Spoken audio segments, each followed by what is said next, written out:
Hello everyone, कैसे हो आप सभी। आज मैंने आप लोगों के लिए इन्वायरमेंटल इशू का एक क्वेश्चन सेलेक्ट किया है। So without wasting our time, come on, let's go solve this question.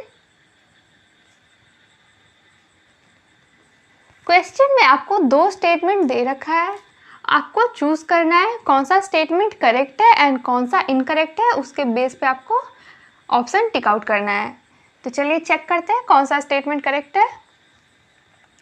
Statement first आपको बोल रहा है, in a scrubber the exhaust from the thermal plant is passed through the electric wires to charge the dust particle। क्या बोल रहा है कि scrubber में जब आपका एग्जॉस्ट जाता है थर्मल पावर प्लांट का, तो वो उसको इलेक्ट्रिक वायर्स उसको चार्ज कर देते हैं, डस्ट पार्टिकल्स को चार्ज कर देते हैं।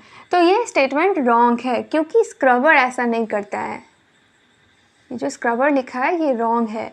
आप यही से मार्क कर लो कि अगर आपने बुक पढ़ा है तो आपको पता ही होगा, इलेक्ट्रिक वायर्स जो जिसमें पाए जाते हैं उसको हम लोग क्या बोलते हैं, इलेक्ट्रोस्टैटिक प्रेसिपिटेटर।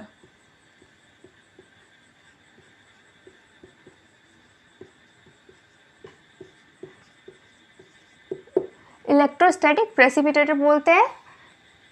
इलेक्ट्रोस्टैटिक प्रेसिपिटेटर के थ्रू ही जो इलेक्ट्रिक वायर्स होते हैं उसमें डस्ट पार्टिकल्स जो है वो आकर चिपक जाते हैं। इलेक्ट्रिक वायर जो कोरोना रिलीज़ करता है इलेक्ट्रॉन्स का, वो इलेक्ट्रॉन्स क्या करते हैं कि डस्ट पार्टिकल पे जाके चिपक जाते हैं। डस्ट पार्टिकल पे चिपकने से डस्ट जो है उसको नेगेटिव चार्ज देते हैं। नेगेटिव चार्ज होने की वजह से वो प्लेट के थ्रू कन्विंस हो जाता है, उसके तरफ खींचा चला जाता है। ओके, तो यहाँ पे क्या दे रहा है आपको, स्क्रबर दे रखा है, इलेक्ट्रोस्टैटिक प्रेसिपिटेटर ऐसा करता है। तो ये वाला रॉन्ग हो जाएगा आपका, ये वाला आपका रॉन्ग हो जाएगा। फिर से एक बार आपको बता देती हूँ, in a scrubber the exhaust from thermal power plant is pass through electric wire. नहीं, स्क्रबर में ऐसा नहीं होता है। किसमें होता है, इलेक्ट्रोस्टैटिक प्रेसिपिटेटर में ऐसा होता है। थर्मल पावर प्लांट में जो भी स्मोक रिलीज़ करते हैं जो उसमें ऐसा इलेक्ट्रोस्टैटिक प्रेसिपिटेटर लगा हुआ रहता है ताकि जो अनबर्न्ड है, अनबर्न्ड में जाकर इलेक्ट्रिक वायर का जो इलेक्ट्रॉन्स है वो डस्ट पार्टिकल्स में जाके चिपक जाए, उसको नेगेटिव चार्ज दे। नेगेटिव चार्ज होने की वजह से वो जो कलेक्टिंग प्लेट जो रहता है, जो ग्राउंडेड रहता है, ताकि वो नीचे ग्राउंड की तरफ चला जाए, ऊपर आपका स्काई की तरफ नहीं जाए। तो यहाँ पे ये वाला रॉन्ग हो गया। स्टेटमेंट सेकंड देख लेते हैं क्या बोल रहा है। Particulate matter PM2.5 cannot be removed by scrubber but can be removed by an electrostatic precipitator। तो ये भी रॉन्ग है क्योंकि पहले तो ये स्क्रबर ये रिमूव कर नहीं सकता है, एंड सेकंड में आपको दे रखा है दैट इलेक्ट्रोस्टैटिक प्रेसिपिटेटर। यहाँ ये भी रॉन्ग है क्योंकि इलेक्ट्रोस्टैटिक प्रेसिपिटेटर वो 2.5 से अबव को ऐसा करता है। पर्टिकुलेट मैटर मोर देन 2.5 और लेस डायमीटर वाले को ये नहीं कर पाता है। इलेक्ट्रोस्टैटिक प्रेसिपिटेटर इसको नहीं रिमूव कर पाता है, स्क्रबर भी ऐसा नहीं कर पाता है। तो यहाँ पे ये दो जगह गलत है, तो ये वाला भी रॉन्ग हो गया आपका। तो चलिए उसके बेस पे हम लोग देख लेते हैं। ये आपको दोनों ही स्टेटमेंट यहाँ पे रॉन्ग हो गया।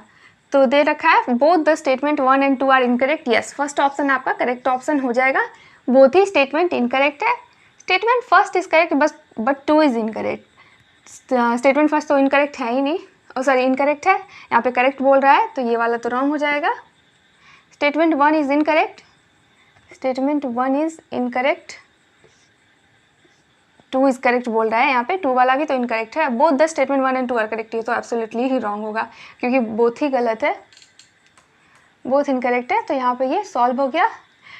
आपको थोड़ा लगता होगा बोरिंग दैट मैं 3 रेस्ट जो ऑप्शन है उसे भी बताती हूँ, बट आप कभी भी ऑप्शन को, बाकी ऑप्शन को छोड़ के मत जाया करो, क्योंकि कभी कभी ऐसा होता है क्वेश्चन में आपको लगेगा कि फर्स्ट ही ऑप्शन करेक्ट ऑप्शन है, आप रेस्ट को छोड़ देते हो, बट उसका मोस्ट अप्रोप्रिएट रेस्ट में भी हो सकता है। इसलिए टोटल ऑप्शन को आप चेक कर लो कि कौन सा है कौन सा नहीं है, तभी उस क्वेश्चन को सॉल्व करके आगे बढ़ो। तो यहाँ पे ये क्वेश्चन सॉल्व हो गया। मिलते हैं अगले क्वेश्चन में, तब तक के लिए बाय बाय।